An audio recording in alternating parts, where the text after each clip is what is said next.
Oke, setelah kita berhasil mendefinisikan sebuah root atau membuat sebuah root pada Next.js, selanjutnya kita akan coba membuat sebuah dynamic route pada aplikasi Next.js kita. Nah, di sini di bagian sidebar-nya sudah ada menu dynamic route, kita akan langsung masuk ke bagian sana.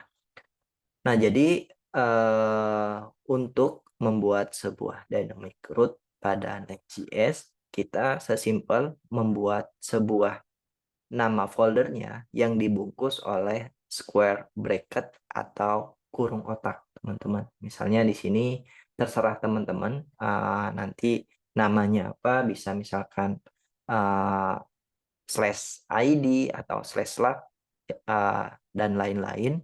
Teman-teman sesimpel bungkus dengan kurung kotak, maka nama foldernya ini akan jadi sebuah parameter pada Next.js. Misalnya, kita akan membuat sebuah aplikasi /user/id misalkan satu, yang di mana nanti kita akan menampilkan halaman user detail based on ID-nya atau based on parameter yang ada di sini. Nah, gimana cara kita menghandle hal tersebut pada Next.js? Nah, jadi di sini kita cukup membuat sebuah folder baru di dalam folder user karena kita tadi nested ya, ada user, lalu di sini ada dynamic route-nya. Jadi di sini kita akan membuat sebuah folder baru dengan nama misalkan ID, yang nanti ID ini akan jadi sebuah dynamic parameter. Lalu di sini ada page.js. Nah, kurang lebih tampilannya seperti ini, teman-teman. Ada user, terus ada folder ID, lalu di sini ada page.js. Di dalam page.js ini kita akan coba tulis kodenya, export default page, lalu di sini function page, lalu di sini kita akan return sebuah div. Lalu di sini ada satu user detail page. Oke, kalau sudah, nanti kalau kita intip di bagian aplikasinya sekarang sudah kebuat nih, teman-teman. Ada user detail page. Nanti apapun yang kita tuliskan di sini setelah user, maka dia akan dianggap sebagai sebuah parameter. Udin, misalkan, Sasi. Nah, dia tetap akan menampilkan sebuah user detail page. Kenapa? Karena dia menganggap bahwa yang ada di square bracket ini sebagai sebuah dynamic route atau sebagai sebuah parameter. Nah, sekarang kita sudah berhasil menampilkan user detail page yang listed di dalam sebuah /user. Lalu bagaimana cara kita mengakses sebuah parameter yang ada di URL ini? Karena ini dynamic ya, yang nanti bisa kita gunakan untuk mengambil data ke sebuah API based on ID-nya misalkan atau based on username dan lain sebagainya. Nah, di sini kita akan balik lagi ke bagian dokumentasinya. Jadi di sini kalau teman-teman titip di bagian dokumentasinya sudah ada contoh bagaimana cara kita mengakses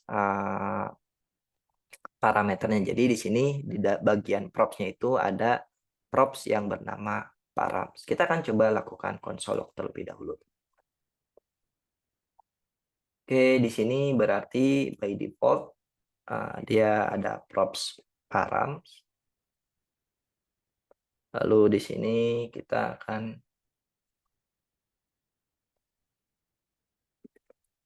coba lakukan console log.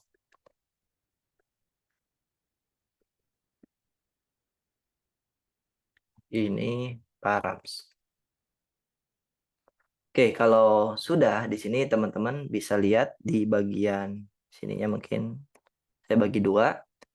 Ada sebuah parameter dengan parameter objek, lalu di dalam objeknya ada sebuah properti ID yang dimana value-nya adalah kosasih. Value ini diambil dari mana? Value ini diambil dari sini, teman-teman. Jadi kalau misalkan saya ganti jadi Udin, maka di sini value-nya jadi berubah Udin. Kalau saya ganti lagi jadi 10 misalkan, maka di sini value-nya jadi 10.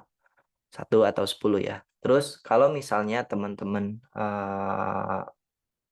atau misalnya saya ganti lagi tadi 1 atau 10, agak-agak bingung, misalkan 99, lalu saya enter, maka di sini tentu value-nya akan berubah jadi 99. Jadi sekali lagi value ini diambil daripada URL para.